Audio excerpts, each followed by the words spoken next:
Good morning, everybody. My name is Ashley Papsadiro with the CCN News.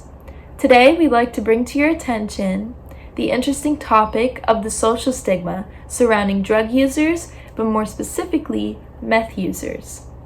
In case you're unfamiliar with the term, according to Jones et al., stigma marks an individual as being different, and those differences are linked to undesirable characteristics of the person. Social stigma has been shown to have an effect on the sustained benefits of treatment among drug users.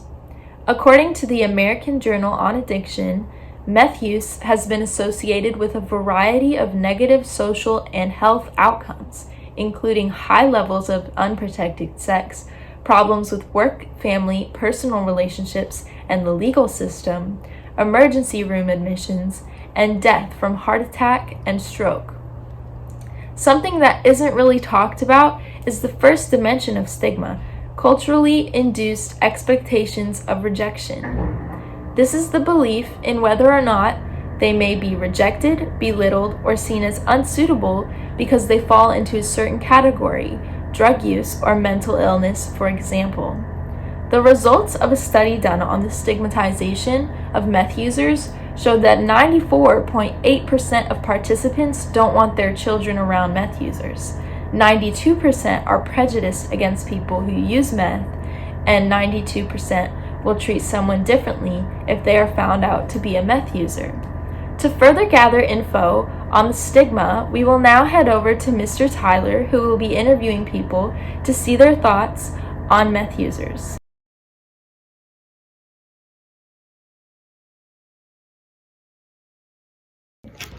So, again, thank you, Kevin Browning, for joining me today for the interview to discuss the social stigma with meth addiction. Mm-hmm. So, Kevin, what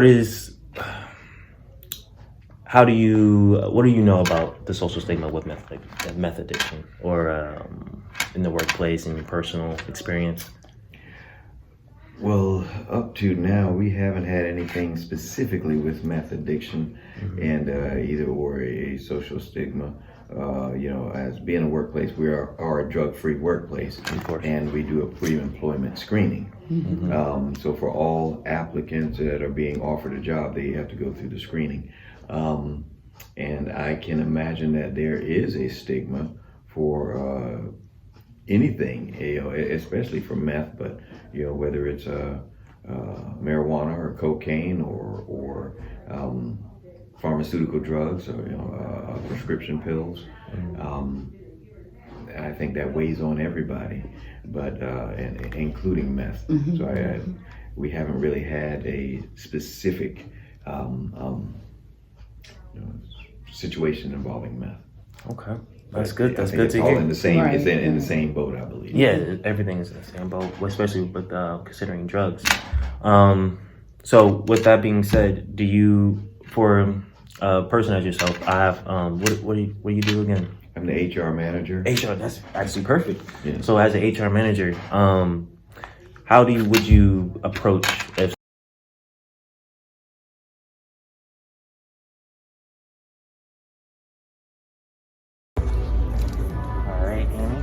So thank you again for agreeing to this interview. No problem. So as we talked about before, this interview is about the social stigma behind meth users and stuff, and what's the challenges that they might see, and especially in the workplace as a standpoint as being a manager. Okay? Mm-hmm. So, well, the first question. So with social stigma, of course, meth users. How familiar are you with the whole thing? Well, not in the workplace so much because luckily we have not had that issue. Yeah. I've been in this store for over a year, and up in New York for over 5 years, and I have not had any issues, knock wood, in any of the stores with any kind of alcohol or drug abuse. Outside, my friend's son has issues. Oh, really? Okay, so that led me to my next question. Have you ever dealt with a meth user at all? And what's your standpoint on the view of those type of people? Negative or positive? I think that they have a disease. Mm-hmm. I think that they need to get help. I don't think it's something that most of the time it's usually they fall into bad times, or they get hurt and they start on pain medicine and then they get worse. Some people just grow up in a bad area and it's easily accessible and they're bored and stuff like that. So I don't really look down upon those people. I just kind of feel sorry for them. Yeah. But as far as like, I would love to be able to give them a second chance in, the workplace type thing. Yeah, that's really good because you're actually following up all my points, because the next question is, really, it's just a statement telling you that a lot of meth users, they don't necessarily come forward because of the worry of losing their job or losing, their boss, firing them for something little, or the idea that, there's some type of kind of a nuisance in the workplace. Right. So as a manager, you said that you would probably give them like a second chance, or as a person, you'll give them a second chance? I think both. I think I'm not the general manager, I'm a sales manager, but I'm here actually more than he is. So unfortunately Staples is corporate, so we would have to go through human resources and that part of it. If it was my own personal business, I would give them a second chance, depending on how I found out about it. If they did something to my business or stole or something like that, it would honestly depend on the severity of it. If it was something like stealing food or stealing a little bit of money for food, something like that, I have a kind heart. I would try to talk to them about it.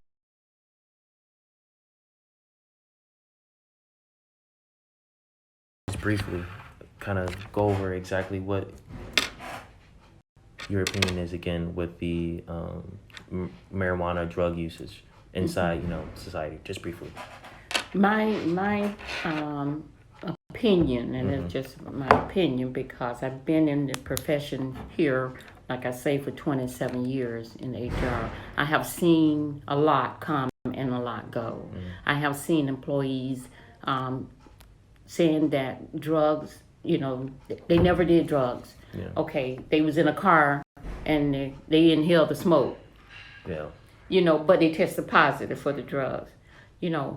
There's some of them use it as a recreation, but when you have a job and you need help, go to that organization and get the help.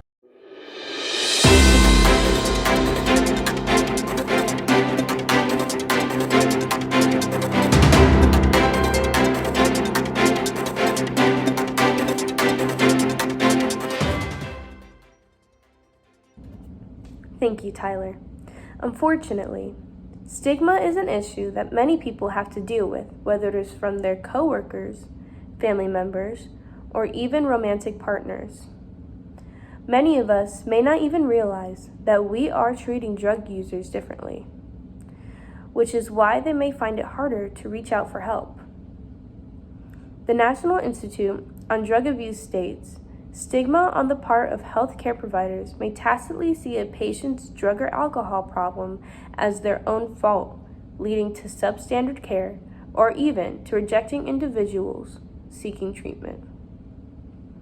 People showing signs of acute intoxication or withdrawal symptoms are sometimes expelled from emergency rooms by staff, fearful of their behavior or assuming they are only seeking drugs. People with addiction internalize the stigma, feeling shame and refusing to seek treatment as a result. Many people would rather risk their own lives than go to the hospital in the fear of getting mistreated or experiencing humiliation like they once did when they tried to get help in the past. Unfortunately, with the current pandemic in place, the stigmatization of people with a history of drug use is even more problematic, our sources tell us.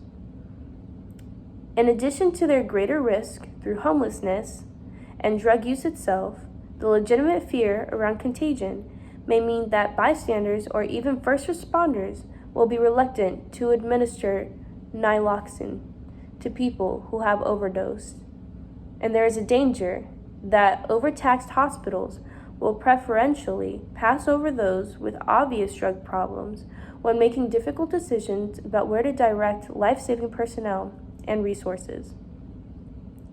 Alleviating stigma is not easy, But hopefully, now that we're more aware of the issue, we can all work harder to relieve the stigma surrounding drug users so they can get the help they need.